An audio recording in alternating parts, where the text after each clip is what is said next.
হাইস্কুলৰ যি ৭৫ বছৰীয়া মহাৰাজৰ জয়ন্তী অনুষ্ঠান আমি সকলোৱে মিলি পেলাই আয়োজন কৰিছোঁ। এই অনুষ্ঠানৰ আজি শেষৰটো দিন আৰু শেষৰটো দিনৰ ইতিমধ্যে মুকলি প্ৰদান সম্পূৰ্ণ হ'ল। আমাৰ এই 3 দিনৰ যি কাৰ্যসূচী আছিলে 3 দিনীয়া কাৰ্যসূচী সাফল্যমণ্ডিত হৈছে।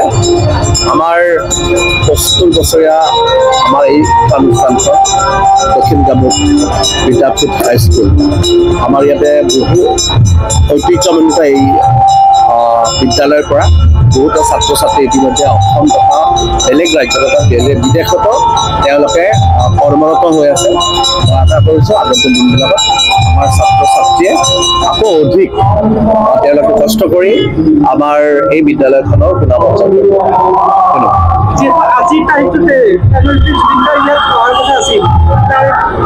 আমাৰ অত্যন্ত দুখৰ কথা এটা যে আজি যি কালচাৰেল প্ৰগ্ৰেম এটা আছিলে জুবিন গাৰ্গ ডাঙৰীয়াৰ, এই জুবিন গাৰ্গ ডাঙৰীয়াৰ আজি কালচাৰেল প্ৰগ্ৰেমটো হোৱাৰ কথা আছিলে আজি ডেটত, আৰু ইতিমধ্যে তেওঁ আহিম বুলি কৈছিলে। কিন্তু আজি আমাৰ 19 তাৰিখৰ যি বেয়া দিনটো 19 ছেপ্টেম্বৰৰ যি বেয়া দিন সকলোৱে জানো জ্ঞাত যে জুবিন গাৰ্গ আমাৰ মাজত নাই। আমি আজিৰ এই দিনটো তেওঁক আমি আমাৰ দুৰ্ভাগ্য যে আমি তেওঁক আজি অনুষ্ঠানটো পালোঁ। আমাৰ আশা কৰিছোঁ জুবিন দা য'তে আছে সুখ শান্তিৰে থাকক, ভগৱানৰ চৰকাৰে প্ৰাৰ্থনা জনাইছোঁ।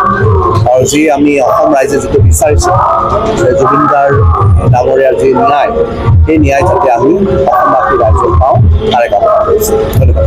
কামৰূপ বিদ্যাপীঠৰ সৌজন্যত আজি আমাৰ যিটো এটা নৱ বিল্ডিং এটা আমি জুবিন গাৰ্গ বানৰ শিল্পী জুবিন গাৰ্গৰ নামত উৎসৰ্গিত কৰা হৈছে আৰু এই ভৱনটো আমাৰ ফালৰ পৰাই অনুদান আগবঢ়োৱা হৈছে। আৰু আজি যিটো আমাৰ এই অনুষ্ঠান মুকলি সভাত মই ভাষণতে কৈছোঁ যে এই অঞ্চলৰ আমি যোৱাকালি দেখিছোঁ ইয়াতে আপোনাৰ সাংস্কৃতিক সন্ধিয়াৰ কাৰণে মানুহ থকাৰ জেগা নোহোৱা হৈ গৈছে, গাড়ী ওলোৱাৰ ব্যৱস্থা নোহোৱা হৈ গৈছে। কিন্তু আজি যিটো মুকলি সভাত এই স্কুলৰ ছাত্ৰ ছাত্ৰীসকলে নাই, এই অঞ্চলৰ ৰাইজ নাই, কেইজনমান ব্যক্তি ইয়াতে বহি আছে।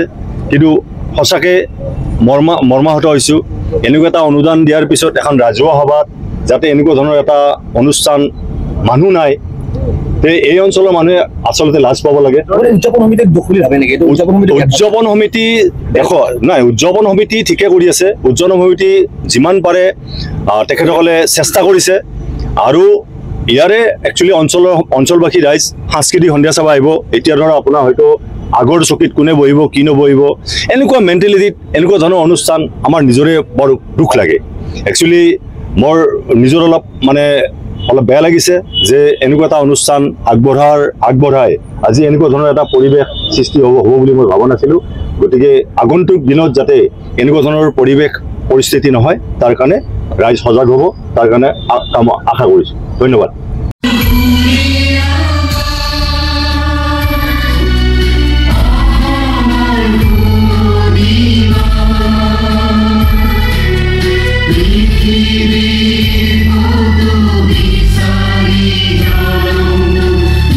Mobile Plus Physiotherapy Wellness and Rehabilitation Center দক্ষিণ কামৰূপৰ ব্যৱসায়িক প্ৰাণকেন্দ্ৰ বিজয়নগৰৰ লগতে VIP চক আৰু গুৱাহাটী মালিগাঁও পাণ্ডৱনগৰত থকা তিনিওখন ক্লিনিক বৰ্তমান প্ৰায় 20 বছৰৰ অভিজ্ঞতা পুষ্ট তথা এতিয়ালৈকে প্ৰায় 40,000 ৰোগীক সুস্থ কৰি তোলা ডক্টৰ পল্লৱী নাথৰ তত্ত্বাৱধানত চলি আছে।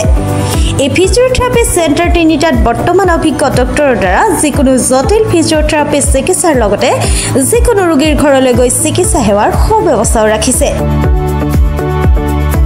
আমাৰ ঠিকনা mobile plus physiotherapy wellness and rehabilitation centre opposite Uparhali Bijoynagar SBI branch. আমাৰ VIP চকৰ ঠিকনাটো হ'ল VIP চক near VIP bus stop Borjhar Guwahati. আমাৰ মালিগাঁও ঠিকনাটো হ'ল চেলাছ 360 physiotherapy and rehabilitation centre Maligaon Pandavnagar Guwahati 12। আমাৰ যোগাযোগ নম্বৰ হৈছে 8011744696।